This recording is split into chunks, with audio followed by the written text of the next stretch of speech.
Hello my dear students, welcome to Lucky Education. और आज हम देखेंगे लेक्चर नंबर 7 और आज हम देखेंगे मेंडल का third law, law of independent assortment.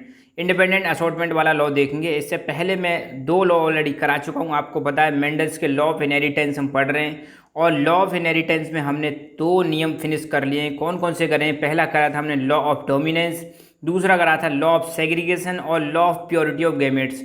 ये दोनों के दोनों जो लॉ थे, लॉ ऑफ डोमिनेंस और law of segregation, mono hybrid cross पर आधारित थे। और मोनो हाइब्रिड क्रॉस क्या होता है? ऐसा क्रॉस जिसमें सिर्फ एक ही करेक्टर या एक ही ट्रेट की स्टडी की जाती है, उसको हम क्या बोलते हैं? मोनो हाइब्रिड क्रॉस बोलते हैं। मगर लॉ ऑफ इंडिपेंडेंट असॉर्टमेंट जो था ये डाई हाइब्रिड क्रॉस पर आधारित था। डाई हाइब्रिड क्रॉस का मतलब है ऐसा क्रॉस जिसमें दो करेक्टर्स या दो ट्रेड्स की स्टडी की जाती हो, उसको हम क्या बोलते हैं? डाई हाइब्रिड क्रॉस बोलते हैं। तो ठीक है, तो मेंडल ने कितने नियम दिए थे? मेंडल ने 3 नियम दिए थे। इन्हीं तीनों नियमों को हम क्या बोलते हैं? Mendel's law of inheritance. किस पर इन्होंने कंडक्ट किए थे? पी मतलब मटर के पौधे पर किए थे और मटर का बॉटनिकल नेम होता है पाइसम सेटाइवम। ठीक है, तो शुरुआत करते हैं। लॉ ऑफ इंडिपेंडेंट असॉर्टमेंट बहुत छोटा सा नियम है, उसको एक बार समझ लो। ढंग से समझना, एक एक वर्ड एक एक लाइन को समझना है आपको। पहली बात, लॉ ऑफ इंडिपेंडेंट असॉर्टमेंट का मतलब जो है, ये पहली बात तो ये डाई हाइब्रिड क्रॉस पर आधारित है। ये जितने भी टर्म्स है मैं पहले ही जेनेटिक टर्मिनोलॉजी में करा चुका हूँ, 2 वीडियोज हैं, तो आप please watch from starting itself, पहले शुरुआत से देखें तब मजा आएगा आपको। तो पहली बात क्या ध्यान रखनी है? डाई हाइब्रिड क्रॉस पर आधारित था। दूसरी चीज़, अब ये क्या कहता है, ये बहुत इंपॉर्टेंट है, ये लाइन समझना आप। This law says that when plants with 2 और मोर कैरेक्टर्स, प्लांट जब जब कैसे प्लांट लें जिसमें 2 या 2 से अधिक कैरेक्टर्स को क्रॉस कराया जाए, then inheritance of one character has no effect on inheritance of another character. ठीक है, मतलब एक कैरेक्टर का जो इनहेरिटेंस होता है उसका दूसरे कैरेक्टर के इनहेरिटेंस पर कोई प्रभाव नहीं पड़ता है। एक कैरेक्टर इंडिपेंडेंटली एक जनरेशन से दूसरी जनरेशन में जाता है, दूसरे कैरेक्टर को बिल्कुल इफेक्ट नहीं करेगा, दूसरे कैरेक्टर को कुछ नहीं करेगा। ठीक है, सिंपल सी ये बात है। दोबारा मैं बता रहा हूँ कि 2 कैरेक्टर्स को जब क्रॉस कराया जाता है तो एक कैरेक्टर की इनहेरिटेंस का दूसरे कैरेक्टर की इनहेरिटेंस पर कोई प्रभाव नहीं पड़ता है। दोनों कैरेक्टर इंडिपेंडेंटली एक जनरेशन से दूसरी जनरेशन में जाते हैं, एक दूसरे पर आपस में कोई प्रभाव नहीं होता है। यही है law of independent assortments. Alleles of each character are not separated during gamete formation but behave independently of each other। ये कह रहे हैं कि इनके जो अलील होते हैं ये कई बार जैसे आप F1 जनरेशन में देखोगे तो इनके अलील एक दूसरे से सेपरेट नहीं होते। ठीक है, मगर ये बिहेव कैसे करते हैं? इंडिपेंडेंटली बिहेव करते हैं, एक दूसरे का ये साथ होते हुए भी एक दूसरे को क्या नहीं करते? प्रभावित नहीं करते हैं। ठीक है, अभी इसको समझेंगे, एक डायग्राम दे रखा है उसके थ्रू समझेंगे कि कैसे ये साथ रहते हुए भी एक दूसरे को प्रभावित नहीं करते हैं। Because of freedom of combining with any other trait. ये क्या कर सकते हैं? किसी भी ट्रेट से, ट्रेट का मतलब है किसी भी कैरेक्टर से क्या कर सकते हैं? कंबाइन कर सकते हैं। इसीलिए इसको बोलते हैं लॉ ऑफ इंडिपेंडेंट असॉर्टमेंट। मतलब इनको आज़ादी है, किसी भी के साथ भी ये कंबाइन हो सकते हैं और अपनी प्रॉपर्टी को बनाए रखते हैं। इसीलिए इसको हम बोलते हैं लॉ ऑफ इंडिपेंडेंट असॉर्टमेंट। यहाँ पर बताया गया, एग्जाम्पल दिया गया, यदि homozygous yellow round seed, yellow के लिए यूज होता है कैपिटल वाई, ठीक है, और ग्रीन के लिए होता है स्मॉल वाई, राउंड के लिए होता है कैपिटल आर, और रिंकल मतलब झुर्रीदार जो होता है उसके लिए होता है स्मॉल आर। अब ये कह रहे हैं कि होमोजाइगस येलो राउंड, येलो मतलब वाई वाई कैपिटल और राउंड के लिए कैपिटल आर। ये कह रहे हैं जब हम homozygous yellow round seeded plant को क्रॉस कराएं ग्रीन रिंकल सीड, ग्रीन मतलब स्मॉल वाई, रिंकल मतलब small R, green wrinkle seed के साथ जब क्रॉस कराया जाता है तो F1 जनरेशन में सारे की सारे प्लांट कैसे मिलते हैं? येलो राउंड सीड मिलते हैं, yellow rounded seed. Yellow round कैसा करेक्टर है? डोमिनेंट करेक्टर है। और आपको पता है कि डोमिनेंट करेक्टर कौन सा होता है? डोमिनेंट जो होता है वो ऐसा होता है F1 जनरेशन में, ऐसा करेक्टर जो अपने आप को F1 जनरेशन में एक्सप्रेस करता है उसको डोमिनेंट करेक्टर बोलते हैं। और ऐसा करेक्टर जो अपने आप को F1 जनरेशन में नहीं एक्सप्रेस करता है उसको हम रिसेसिव करेक्टर बोलते हैं। तो रिसेसिव करेक्टर जनरली हमें कब देखने को मिलता है?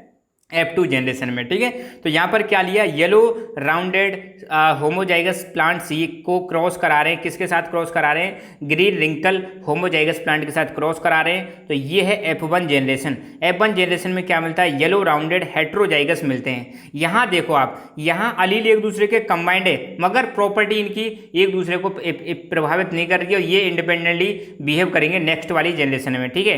अब इनके क्या बनाते हैं, गैमेट बनाते हैं। एक गैमेट बना कैपिटल वाई कैपिटल आर, एक बना कैपिटल वाई स्मॉल आर, दूसरा बना स्मॉल वाई कैपिटल आर और स्मॉल वाई स्मॉल आर। पहले कैपिटल वाई लो, कैपिटल वाई लो, फिर स्मॉल वाई लो, स्मॉल वाई लो, कैपिटल आई के साथ capital R, sorry capital Y के साथ कैपिटल आर, कैपिटल वाई के साथ स्मॉल आर, फिर कैपिटल आर स्मॉल आर। तो मतलब क्या करना है, पहले आपको लेना है capital Y small I by, फिर कैपिटल आर स्मॉल आर, ऐसे करके मतलब इनको 4 ये गैमेट बन गए। अब इनको आपस में क्या कराया जाता है, क्रॉस कराया जाता है। 4 इधर रख लिए और 4 इधर रख लिए, इनको क्रॉस कराने पर ये रिजल्ट मिलेंगे आपको, ठीक है। कितने रिजल्ट मिलेंगे, 16 रिजल्ट मिलेंगे, 16 रिजल्ट मिलेंगे, जिनमें से यहाँ पे आप देख सकते हो कैपिटल वाई स्मॉल, सॉरी यहाँ पे आप देखो पहला क्या है, बाई आर को कराएंगे, बाई आर से मल्टीप्लाई करेंगे तो कैपिटल वाई और capital R, capital Y small R को कैपिटल वाई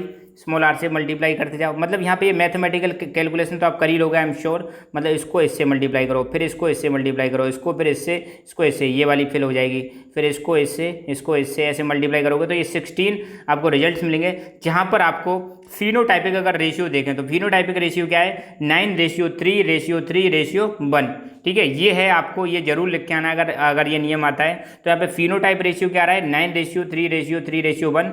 9 कैसे सीड मिलेंगे आपको, येलो राउंड सीड्स मिलेंगे, 3 ग्रीन राउंड मिलेंगे, 3 येलो रिंकल मिलेंगे और 1 मिलेगा येलो रिंकल्ड और ग्रीन रिंकल मिलेगा 1, ठीक है। यहाँ पे आप देखो, ये आप कलर देख सकते हो, ठीक है। येलो राउंड कितने मिल रहे हैं, 9 मिल रहे हैं, कितने मिल रहे हैं, 9 मिल रहे हैं, ठीक है। फिर इसके बाद राउंड ग्रीन कितने मिल रहे हैं, 3। फिर आपको रिंकल येलो 3, रिंकल ग्रीन 1, ठीक है। फिनोटाइपिक रेशियो होगा 9:3:3:1।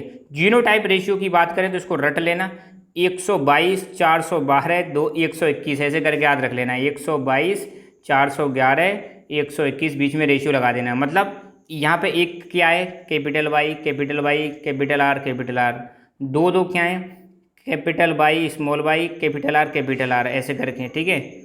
ये ऐसे करके आपको कितने रिजल्ट मिलेंगे, ये रिजल्ट मिले आपको टोटल 16 है। आप काउंट कर लो उनको, 1 और 2 3 और 1 4 और 2 6 7 4 11 और 2 13 और 2 15 और 1 16।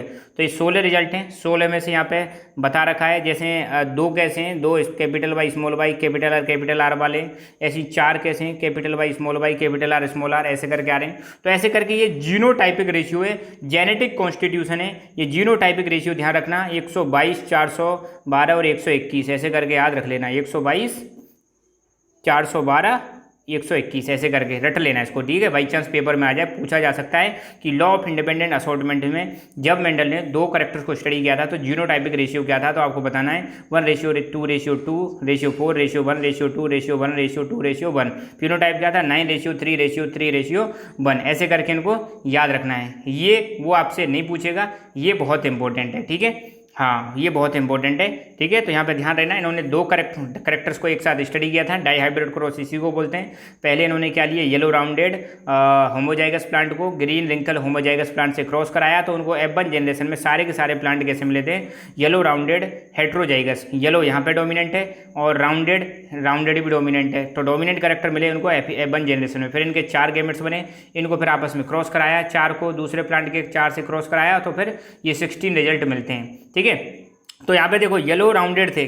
अब सेकंड जनरेशन में क्या मिल रहा है, सेकंड जनरेशन में इनको आपको देखो, पहले में तो येलो राउंडेड थे, सेकंड में ग्रीन राउंड मिल रहे हैं, ग्रीन रिंकल मिल रहे हैं, येलो रिंकल मिल रहे हैं। मतलब कोई भी करेक्टर किसी से भी मिल सकता है, उसको आज़ादी है, कोई भी करेक्टर किसी से भी क्या कर सकता है, मिल सकता है। ये इनको पूरी आज़ादी है। यहाँ पे देखो लिख रहा है ना, because of freedom of combining with any other trade, this is law of independent assortment. यहाँ पे जितने भी करेक्टर हैं वो किसी भी करेक्टर से, येलो ग्रीन से भी मिल सकता है, सॉरी येलो ग्रीन से भी मिल सकता है, येलो राउंड से भी मिल सकता है, येलो रिंकल से भी मिल सकता है, किसी से भी मिल सकता है। ये जो करेक्टर है आपस में इंडिपेंडेंट हैं, आज़ाद हैं। ऐसा फिक्स नहीं है कि येलो हमेशा ग्रीन से ही मिलेगा, येलो हमेशा रिंकल से ही मिलेगा, ऐसा कुछ नहीं है। किसी भी करेक्टर से कोई सा भी करेक्टर आपस में एक दूसरे से कंबाइन कर सकता है, इसलिए इसको बोलते हैं लॉ ऑफ इंडिपेंडेंट असॉर्टमेंट। ये स्टेटमेंट दोबारा याद बता देता हूं मैं, ध्यान रखना। इसमें क्या किया है, जब दो या दो से अधिक करेक्टर्स को क्रॉस कराया गया तो एक करेक्टर की इनहेरिटेंस का दूसरे करेक्टर की इनहेरिटेंस पर कोई प्रभाव नहीं पड़ता है।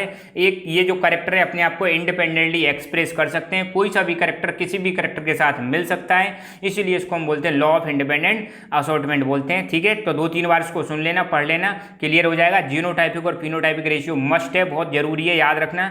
9331 और 122 412 121 ऐसे करके इसको रट लेना। ठीक है, रटना ही पड़ेगा और कोई आपके पास चारा नहीं है। या फिर एक काम करना, इनको आपस में क्रॉस करा के देख लेना, ये चेकर बोर्ड बना लेना, आपको यहाँ से भी क्लियर हो जाएगा। इसको पुनेट स्क्वायर ही बोलते हैं, ये बना लेना, अगर भूल जाए तो इससे भी पता चल जाएगा। बिल्कुल घबराने की बात नहीं है, अगर नहीं भी रट सकते तो आप कैसे भी करो, आपकी मर्जी है। तो यहाँ पर हमारे मेंडल के तीनों नियम फिनिश हो गए। फिर भी कोई दिक्कत हो तो आप बताना, मैं और दोबारा करा दूंगा, बिल्कुल निश्चिंत रहो। ठीक है, आई एम श्योर आपको ये चीज़ समझ में आ गई होंगी। बस 1-2 बार सुन लेना और बेसिक वाले वीडियो भी देख लेना जो पहले जो टर्मिनोलॉजी वाले करा रखे हैं। और क्वेश्चन टर्मिनोलॉजी में से भी पूछा जा सकता है, ऐसा कुछ नहीं है कि यहीं से आएगा। ठीक है, तो हमारी ऐप आ चुकी है लकी एजुकेशन ऐप, इसको आप प्ले स्टोर से इंस्टॉल कर सकते हो और यहाँ पर आपको नोट्स, टेस्ट, बहुत सारी चीज़ें अवेलेबल कराई जा रही हैं क्लास 10 के सिलेबस में। क्लास 10 का सिलेबस बहुत ही अफोर्डेबल प्राइस पर यहाँ पर प्रोवाइड किया जा रहा है। और आप हमारा साथ के साथ में टेलीग्राम चैनल लकी एजुकेशन भी ज्वाइन कर सकते हो, जहाँ पर हमारे आने वाले वीडियोज़ और जो भी नोटिफिकेशन हैं सारी यहाँ पर मिलती रहती हैं। तो तब तक के लिए जय हिंद, जय भारत।